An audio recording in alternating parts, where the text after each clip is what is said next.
बारह दिन के बरहिया बरहियो ना बीतेला हो। 12 दिन के बरहिया बरहियो ना बीतेला हो।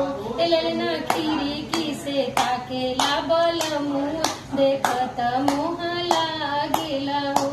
ललना खिड़की से ताकेला बलमुआ देखत मोह लागेला हो। मचिया बैठल तू सासू सारा बगुनया गर हो।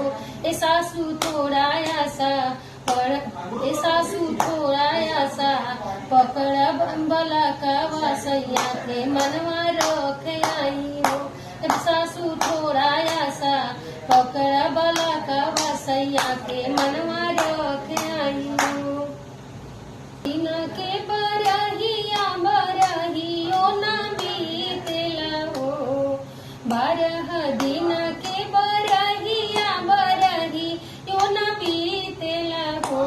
ललना खिड़की से ताकेला बलमुआ देखत मोह लागेला हो।